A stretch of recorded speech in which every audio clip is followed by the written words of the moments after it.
Hello people, how are you all? I hope you all are doing great. मेरी तबीयत सही नहीं चल रही इन दिनों। मुझे बहुत ज़्यादा कोल्ड हो चुका है, सीवियर वाला। तो इसीलिए मैं भी लाइव क्लास बिल्कुल नहीं ले पा रही। अपनी सहूलियत के हिसाब से मैं रिकॉर्ड करके आपको डाल रही हूँ वीडियोस, ताकि आपका मिस नहीं हो, बिकॉज आपके एग्ज़ाम आने वाले हैं। तो आज हम इमोशंस की बात करने वाले हैं। इमोशन जो है ये लैटिन वर्ड ई मोवियर से आया है। ठीक है, मतलब टू मूव। लैटिन वर्ड है मूव के लिए, और बेसिकली मोटिवेशन का भी जो वर्ड है लैटिन वर्ड, वो इसी से आया है। तो इमोशन जो है इसके बारे में कहा गया है कि इसके तीन कंपोनेंट्स होते हैं। इमोशन के तीन कंपोनेंट है। एक है फिजियोलॉजिकल। फिजियोलॉजिकल मतलब रिलेटेड टू बॉडी। दूसरा है कॉग्निटिव और तीसरा है बिहेवियरल।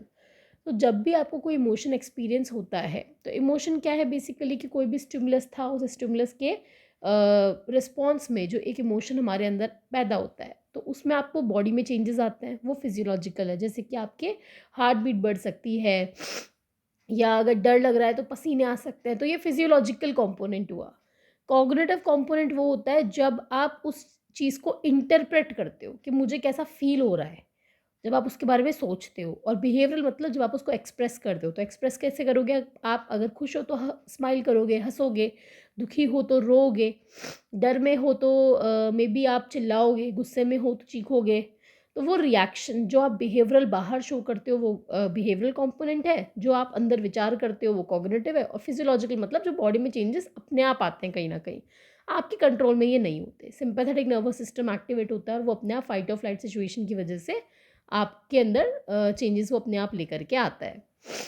अब इसमें हमें देखना है कि थियरीज ऑफ इमोशन, इमोशन के बारे में किस किसने क्या क्या कहा है।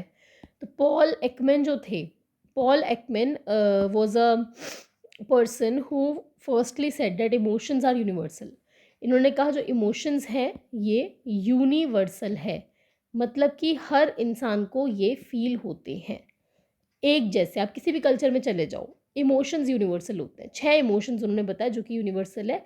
किसी भी कल्चर के इंसान के पास चले जाओ, वो ये 6 इमोशंस एक्सपीरियंस करता ही करता है। जैसे कि हैप्पीनेस, हैप्पीनेस के बजाय उन्होंने वर्ड यूज़ में लिया था जॉय, तो जॉय आया, हैप्पीनेस ही की बात है। Sadness, anger, fear, surprise, disgust, ये इन्होंने बताया 6 ऐसे इमोशंस हैं जो कि यूनिवर्सल है, हर कल्चर का व्यक्ति इन्हें एक्सपीरियंस करता है। इसके अलावा एक सेवेंथ कंपोनेंट और था, सेवेंथ इमोशन और था, जिसे हम कहते हैं कंटेम्प्ट। कंटेम्प्ट जो था, ये इन्होंने ऐड नहीं किया because of lack of evidences. लेकिन अगर एग्जाम में बाय चांस पूछ ले टोटल कितने कंपोनेंट उन्होंने बताए, तो 6 बताए। लेकिन अगर पूछ ले सातवां कौन सा है, तो सातवां कंटेम्प्ट है। ये पॉल एकमैन की थियरी है।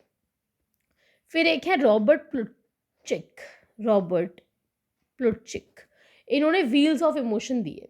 इनके अकॉर्डिंग बेसिकली 8 इमोशंस होते हैं जो कि पेयर में होते हैं, मतलब बाइपोलर है, ओपोजिट्स हैं। जैसे कि जॉय है तो इसका ऑपोजिट सैडनेस होगा। फियर है तो उसका ऑपोजिट आपका क्या बोलते हैं, एंगर होगा। सरप्राइज है तो इसका एंटिसिपेशन होगा। और लास्ट है आपका एक्सेप्टेंस, तो उसका डिसगस्ट होगा। ये इन्होंने बाइपोलर बताया। इन्होंने व्हील बताया, ये व्हील है, ये चक्र है। तो ये जो है बेसिकली ओरिजिनल जो इन्होंने बताया वो ये वाला है।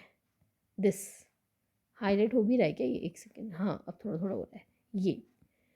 अब इसमें आप अगर नोटिस करो तो ये व्हील है, इसमें अंदर की तरफ भी कुछ है, बाहर की तरफ भी कुछ है। तो इन्होंने कहा ये जो अंदर की तरफ डार्क कलर आ रहा है, ये वाले इनके ज़्यादा इंटेंस इमोशंस हैं। मतलब कोई सैड है तो ज़्यादा इंटेंस होगा तो वो ग्रीफ में होगा, लेस इंटेंस होगा तो पेंसिवनेस होगा। कोई सरप्राइज हो रहा है तो surprise is the normal emotion. लेकिन अगर ज़्यादा इंटेंस्ड होगा तो अमेज होगा, और कम होगा तो डिस्ट्रैक्टेड होगा। तो इस तरीके से इन्होंने बताया। आप ये 8 याद कर लो, मेरे हिसाब से वो सफिशियंट है। अंदर बाहर के आप चाहो तो एक बार रीडिंग लगा लेना, ज़्यादा इंपॉर्टेंट नहीं है। आप बस ये याद रखें डार्क कलर वाले ज़्यादा इंटेंस है, बाहर वाले जो हैं ये लेस इंटेंस है। ये इन्होंने एक व्हील बताया, एक चक्र की तरह से बताया। ठीक है, अब एक और चीज़ मैं आपको बताती हूँ, what is the difference between emotion and mood. Emotion versus mood. तो मूड जो होता है ये लंबे समय तक चलता है। जैसे मेरा मूड ख़राब है तो मेरा मूड पूरे दिन भी ख़राब रह सकता है। ठीक है, 2 दिन तक भी रह सकता है। घर में कोई लड़ाई झगड़े हो गए तो 2-3 दिन तक आप दुखी रहते हो, वो मूड है। इमोशन शॉर्ट लिव्ड होता है, शॉर्ट। इस वक्त अगर खुशी है तो ज़रूरी नहीं है पूरे दिन ही मैं खुश रहूँ। इमोशन, इसके अलावा इमोशन इंटेंस ज़्यादा होता है, एकदम से आता है कुछ समय के लिए लेकिन बहुत इंटेंस होता है। मूड लेस इंटेंस होता है, ठीक है। तो ये इन्होंने बताया। इमोशन के लिए आप अफेक्ट वर्ड भी यूज़ में ले सकते हो। अब हम थियरीज़ की बात करते हैं। मेजर मोटी मोटी 4-5 थियरीज़ हैं जो हमें करनी है। सबसे पहले आती है फेशियल फीडबैक थियरी। तो ये जो फेशियल फीडबैक थियरी है, ये चार्ल्स डार्विन की जो पुरानी थियरी थी उससे ही इंस्पायर्ड है। ये कहते हैं कि हमारा जो फेस है वो हमारे ब्रेन को फीडबैक देता है कि हम कैसा फील कर रहे हो। हमारा ब्रेन एक्चुअल में वैसा ही एक्सपीरियंस करने लगता है। जैसे कि सपोज़ कीजिए आप स्माइल कर रहे हो, तो अगर आपके चेहरे पे स्माइल है तो ये एक्सप्रेशन आपका स्माइल का फीडबैक के तौर पे आपके ब्रेन के पास जाएगा कि देखो ये स्माइल कर रहा है, स्माइल कर रहा है मतलब ये हैप्पी है, और एक्चुअल में आपका ब्रेन आपको हैप्पी फील करवा देगा। तो ये ऐसा कहते हैं कि आपका जो फेशियल एक्सप्रेशन है वो आपके ब्रेन के पास इंफॉर्मेशन देता है कि दिस फेशियल एक्सप्रेशन मीन्स ये ऐसा फील कर रहा है, और उसे एक्चुअल में वैसा ही वो फील करवा देते हैं। कभी करके भी देखना, पूरे दिन आप चेहरे पे स्माइल रखो तो by the end of the day आपको अपने आप ही अच्छा फील होगा, और अगर आप चेहरा लटका के ही रखोगे पूरे टाइम तो आप उदास ही फील करोगे। बहुत नॉर्मल सी सिंपल सी थियरी है, ठीक है। This is for our own, हमारे खुद की बात हो रही है। आर फेशियल एक्सप्रेशंस, हमारे facial expressions give feedback to our brain, और हमारा ब्रेन फिर हमें वैसा ही एक्सपीरियंस करवा देता है, ठीक है। हमारी ही बात हो रही है, दूसरे के फेशियल एक्सप्रेशन से मेरे उस पर कोई फ़र्क नहीं पड़ेगा। दूसरा स्माइल करेगा तो मैं खुश नहीं हो जाऊंगी, अगर मैं स्माइल करूंगी तो मेरे ब्रेन को पता चलेगा कि ये स्माइल कर रही है, क्योंकि फेस की मसल्स उस अकॉर्डिंग चेंज हो जाती हैं। स्माइल में मसल्स अलग होंगी, सैड में अलग होंगी, तो वो चीज़ इन्होंने बताई, ठीक है। नेक्स्ट थियरी है एक्टिवेशन थियरी। ये डोनाल्ड लिंडले की थियरी है, डोनाल्ड लिंडले। बहुत नॉर्मल सी थियरी है, ज़्यादा कुछ डिफ़िकल्ट नहीं है, बायोलॉजिकल बेस्ड थियरी है। इन्होंने ये कहा कि हमारे जो इमोशंस हम एक्सपीरियंस करते हैं वो बेसिकली हमारे नर्वस सिस्टम की एक्टिविटी से ही करते हैं। ऑब्वियस बात है, सेरेब्रल कॉर्टेक्स का इसमें रोल है। इन्होंने कहा कि ARAS, ये हमने पढ़ा हुआ है पहले, ARAS ascending reticular activating system, ये हमने बायो पढ़ते वक्त पढ़ा था। तो क्या होता है, हमारा जो ARAS है ये देखता है कि स्टिमुलस जो आया वो स्टिमुलस का लेवल कैसा है। अगर कम है तो हमारा ये ARAS भी कम एक्टिवेट होगा, कम एक्टिवेट होगा तो ये कॉर्टेक्स को इन्फॉर्मेशन कम देगा और हमें कम ही फिर एक्सपीरियंस होगा इमोशन। और अगर ये ज़्यादा हाई इंटेंसिटी का स्टिमुलस है तो ज़्यादा एक्टिव होगा, और ज़्यादा एक्टिव होने की वजह से फिर हमें ज़्यादा फील होगा। तो इन्होंने बेसिकली बायो की बात की। आप इसको कैसे मेजर कर सकते हो, आप EEG के थ्रू मेजर कर सकते हो, है ना। तो बेसिकली इन्होंने क्या कहा कि अगर कोई स्टिमुलस ऐसा है जो स्टिमुलस आपको बहुत हाईली अराउज कर सकता है, जैसे कि सपोज करो आपके घर में चोरी हो गई, बहुत ज़्यादा हाई इंटेंसिटी का स्टिमुलस है ये, तो ऐसे में आपका ARAS एक्टिव होगा बहुत ज़्यादा, और ये जब बहुत ज़्यादा एक्टिव होगा तो ये आपके कॉर्टेक्स तक इन्फॉर्मेशन लेकर के जाएगा। आपका सेंट्रल नर्वस सिस्टम बेसिकली बहुत ज़्यादा एक्टिव हो जाएगा, और उसकी वजह से आपको इमोशंस भी बहुत ज़्यादा हाईली एक्सपीरियंस होंगे। वहीं अगर सपोज करो आपका 1 रुपया गिर गया कहीं रास्ते में तो आपको उतना ज़्यादा हाई इंटेंसिटी का इमोशन एक्सपीरियंस नहीं होगा। कोई बात नहीं, 1 रुपया ही गया है ना, ऐसे करके, या आपका पेन गिर गया तो कोई बात नहीं, चल जाएगा इतना। तो ये लेस इंटेंसिटी के स्टिमुलस हैं, तो लेस ही आपका ARAS एक्टिव होगा और लेस ही इमोशन आपको एक्सपीरियंस होगा। बहुत सिंपल सी थियरी इन्होंने ये दी है। अगली थियरी की हम बात करते हैं, James Lang theory of emotion. तो जेम्स कौन है, हमारे विलियम जेम्स, और ये है कार्ल लैंग। इन दोनों की थियरी लगभग एक जैसी सी थी, लगभग एक ही समय पे आई थी। दोनों की थियरी को जोड़ के एक साथ बना के आपको जेम्स लैंग थियरी ये लोग पढ़ाते हैं, एक साथ पढ़ाते हैं। इन्होंने ये कहा कि फेशियल फीडबैक थियरी जो है ना, हम उसको समर्थन करते हैं। इन्होंने सपोर्ट किया फेशियल फीडबैक थियरी को। इन्होंने ये कहा कि बेसिकली अगर कोई स्टिमुलस आता है तो उस स्टिमुलस के आने की वजह से सबसे पहले हमारे बॉडी में चेंजेस आते हैं, और उस बॉडी के चेंज की वजह से हमें इमोशन एक्सपीरियंस होता है। जैसे कि सपोज करो ये डॉग है, ये डॉग आपका, आप रास्ते में जा रहे थे, एकदम से ही आप पे भौंका, ठीक है, एकदम से इसने आपको दाँत दिखाए तो आपकी हार्ट रेट बढ़ जाएगी ऑब्वियसली, मेरी तो बढ़ती है, मुझे तो बहुत डर लगता है डॉग से। तो ऐसे में फिर आपको आपकी हार्ट रेट बढ़ेगी, आपकी बॉडी में चेंजेस आएँगे, फिजियोलॉजिकल अराउज़ल होगा, ऑब्वियसली होगा, होता ही है। ये तो बाउंड टू है हैपन, होगा ही। कोई भी स्टिमुलस आएगा, बॉडी में चेंजेस अपने आप आएँगे। हमारा जो सिम्पैथेटिक नर्वस सिस्टम है वो अपने आप रिएक्ट करेगा। तो इसकी वजह से हो सकता है आप एकदम से भाग भी जाओ। आप पहले भाग गए, भाग के अपने घर पहुँच गए, घर पहुँचने के बाद आपको फिर रियलाइज़ हुआ कि हाँ, मुझे डर लग रहा है। तो बेसिकली पहले आप रिएक्ट करते हो, बाद में आप इमोशंस को एक्सपीरियंस करते हो, ये इन्होंने बताया। तो हार्ट रेट बढ़ गई, एकदम से डर गए, हाथ पैर काँप गए, फिर बाद में इमोशन रियलाइज़ हुआ कि मुझे तो बहुत डर लगा था, ये इन्होंने कहा। इसके अलावा इन्होंने ये भी कहा कि हर स्टिमुलस अलग होता है, हर स्टिमुलस आपको अराउज़ भी अलग तरीके से करेगा और हर इमोशन की इंटेंसिटी भी बहुत अलग होगी। इन्होंने हर स्टिमुलस को यूनिक कहा है, तो इनकी थ्योरी में यूनिक वर्ड ढूँढना। स्टिमुलस भी यूनिक है, अराउज़ल भी यूनिक है, इमोशन भी यूनिक है। बाकी सीक्वेंस में इन्होंने कहा चीज़ें होंगी, पहले स्टिमुलस आएगा, फिर बॉडी में अराउज़ल होगा और बाद में इमोशन एक्सपीरियंस होगा, इन्होंने ये कहा। इनके बाद आते हैं केनॉन बार्ड। केनॉन बार्ड जो थे, इन्होंने ये बोला कि नहीं, हम जेम्स लैंग की थ्योरी से इत्तेफाक नहीं रखते। इन्होंने कहा ऐसे सीक्वेंस में चीज़ें नहीं होती, चीज़ें होती हैं साइमल्टेनियसली। इनकी थ्योरी में आपको साइमल्टेनियस वर्ड देखने को मिलेगा। इन्होंने ये कहा जैसे कोई स्टिमुलस आएगा, उस स्टिमुलस से सबसे पहले इन्फॉर्मेशन जाएगी आपके थैलेमस में। ये स्टिमुलस है, इस स्टिमुलस से इन्फॉर्मेशन आपके थैलेमस में जाएगी और थैलेमस जो है ये एक साथ आपके एक तो बॉडी में चेंजेस करेगा, फिजियोलॉजिकल अराउजल, और उसी समय एट द सेम टाइम आपको इमोशन भी एक्सपीरियंस होगा। तो मतलब कि इन्होंने कहा था ये पहले फिजियोलॉजिकल अराउजल होगा फिर इमोशन होगा, पर केनॉन बार्ड ने क्या कहा? केनॉन बार्ड ने ये कहा कि स्टिमुलस सबसे पहले थैलेमस को अफेक्ट करेगा, थैलेमस एक साथ फिजियोलॉजिकल अराउजल और इमोशन एक्सपीरियंस करवाएगा। इन्होंने बीच में थैलेमस को घुसा दिया और ये एक साथ दोनों को इन्फॉर्मेशन देगा। अच्छा, एक और चीज़ अब आप नोटिस करो, जेम्स लैंग की जो थियरी थी इसमें बात हो रही है आपके इसकी क्या बोलते हैं, एक सेकेंड, इसमें आपके सिंपैथेटिक नर्वस सिस्टम की बात हो रही है। Sympathetic nervous system is a part of your peripheral nervous system, इसीलिए इनकी थियरी को कहते हैं पेरीफेरल थियरी ऑफ इमोशन, इसको ये भी कहते हैं। और इनके थियरी में, केनॉन बार्ड की थियरी में नाम किसका आया? थैलेमस का। तो thalamus is a part of your central nervous system, तो इसीलिए इसको कहेंगे हम सेंट्रल थियरी ऑफ इमोशन। ये भी एक डिफरेंस हो गया, ये आपको ध्यान रखना है, ठीक है। तो थैलेमस जो है ये क्या करता है? एक साथ आपके फिजियोलॉजिकल चेंजेस करवाता है, मतलब फिजियोलॉजिकल चेंजेस किसकी वजह से आएंगे? ऑटोनॉमिक नर्वस सिस्टम की वजह से। और इमोशन जो हमें फील होता है बेसिकली लिम्बिक सिस्टम या कॉर्टेक्स की वजह से होता है। तो लिम्बिक सिस्टम और कॉर्टेक्स को भी इन्फॉर्मेशन एक साथ देगा, ये इन्होंने कहा, एक साथ ये सारी चीज़ें होंगी, ठीक है। चलिए, और एक और बात उन्होंने ये भी उल्टा कहा, उन्होंने कहा था कि हर स्टिमुलस अलग होता है, इन्होंने कहा नहीं, मोस्टली हर स्टिमुलस एक जैसा ही अराउजल आपकी बॉडी में देगा, क्योंकि मोस्टली आपको हर स्टिमुलस में हार्ट बीट बढ़ जाएगी या जो भी चेंजेस होंगे वो लगभग एक जैसे से ही होंगे, ज़्यादा डिफरेंस यहाँ पे नहीं आएगा, ठीक है। इन्होंने ये चीज़ भी बोली कि मतलब आप रिएक्ट और फील एक ही समय पे करोगे, इन्होंने ये कहा। चलिए आगे बात करते हैं अप्रेजल थियरी। अब ये अप्रेजल जो थियरी है ये किसकी है? एक सेकेंड,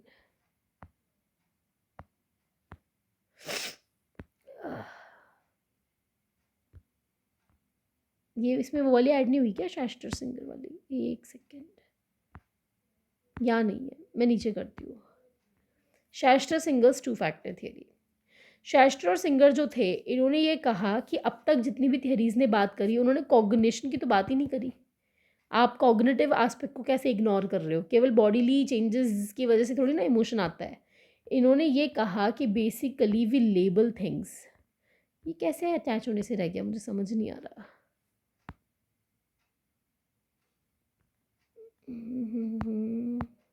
इसमें लजारस की भी ऐड नहीं हुई है। एक सेकंड रुकिए, मैं वीडियो पॉज करती हूँ और मैं चेक करती हूँ अटैच कैसे नहीं हुई।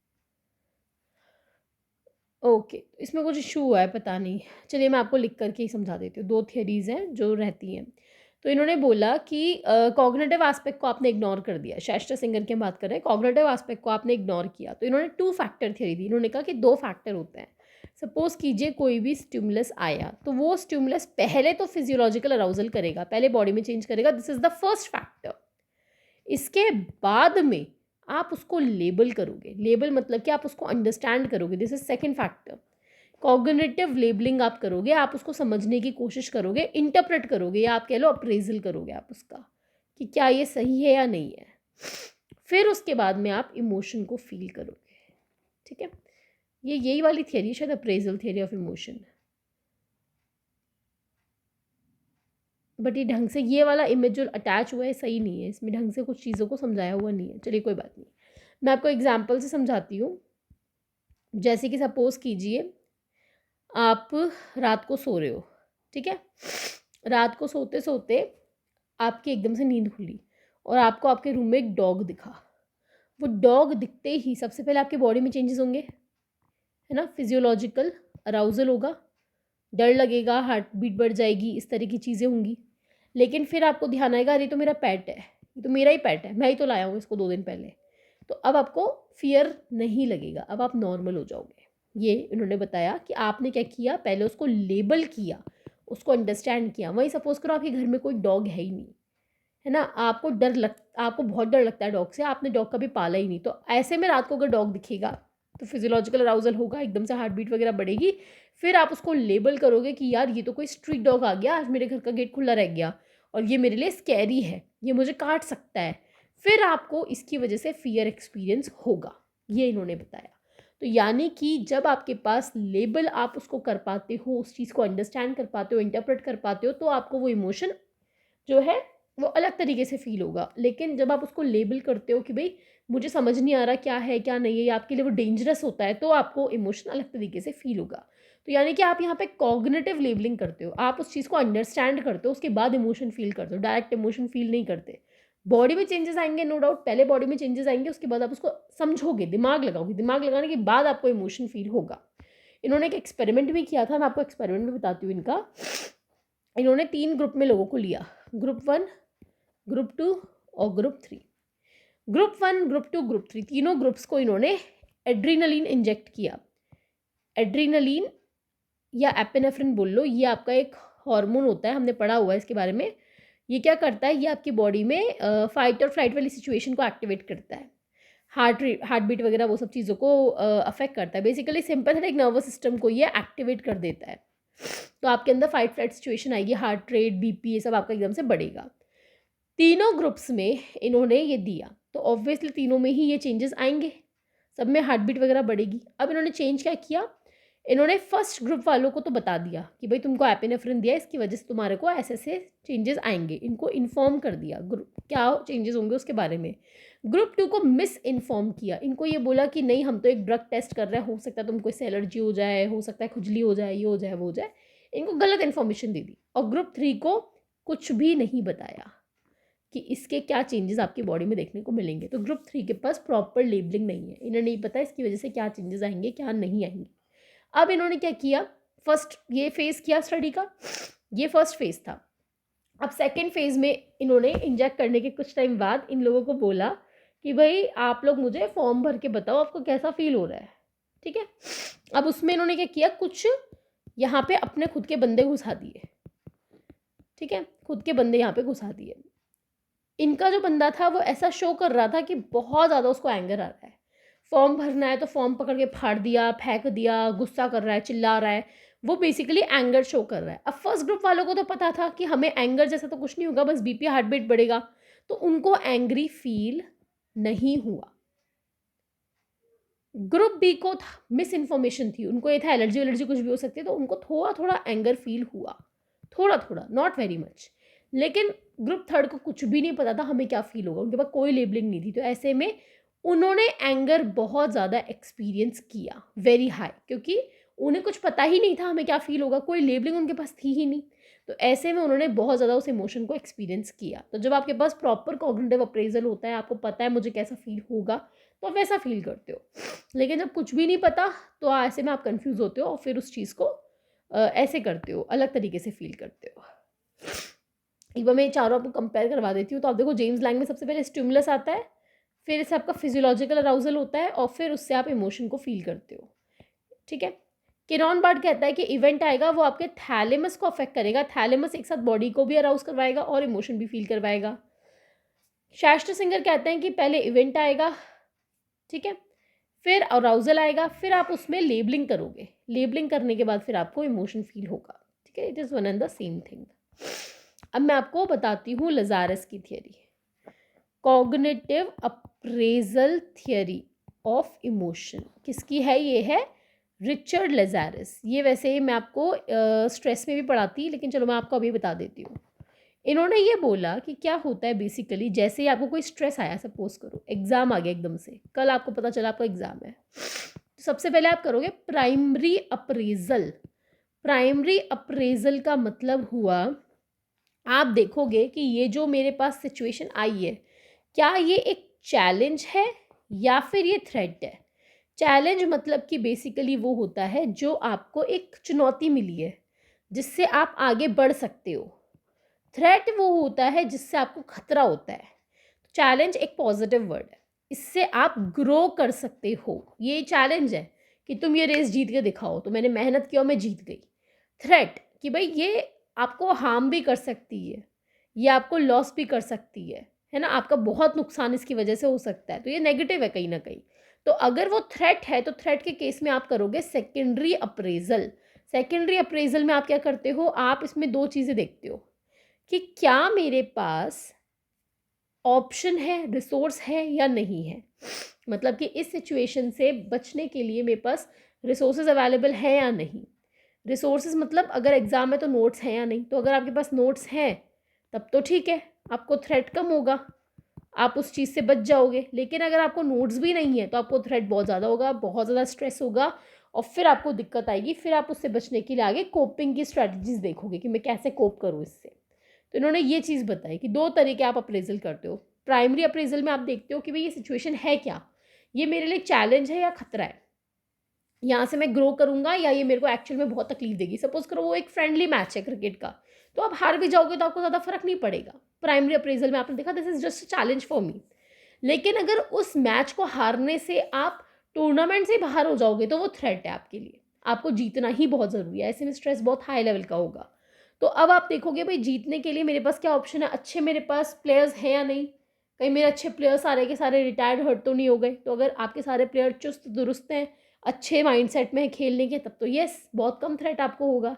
लेकिन अगर आपके मेन बॉलर मेन बैट्समैन ही रिटायर्ड हर्ट हो गए तो आपको बहुत ज़्यादा इसमें फिर स्ट्रेस होगा। ये इन्होंने बताया, ये कॉग्निटिव अप्रेजल थियरी ऑफ आपकी इमोशन है। अब ये आपको याद रखना है, ये मैंने आपको इमोशन सारे करवा दिए, क्वेश्चंस मोस्टली इन्हीं में से आएंगे, इसके बाहर से वो नहीं आते। यहाँ तक का आप लोग अच्छे से पढ़िए और आई होप मेरी तबीयत जल्दी ठीक हो तो मैं आपको जल्दी से फिर लाइव क्लासेस लेनी वापस से मैं चालू करूँ। अभी मैंने आपको इसमें पर्सनालिटी पूरा करवा दिया, इमोशन पूरा करवा दिया। अब हमें मोटिवेशन, स्ट्रेस और कोपिंग, ये 3 टॉपिक और करने हैं। कल अगर मुझे ठीक लगता है तो लाइव लेंगे, वरना मैं रिकॉर्डेड वीडियो ही डालूंगी ताकि आपकी पढ़ाई का हर्ज ना हो। तो आप लोग भी पढ़ते रहें, कोई डाउट आए तो कमेंट में डाल देना या फिर ग्रुप पे डाल देना, मैं वो डाउट अगली वीडियो में आपको क्लियर करके डाल दिया करूँगी।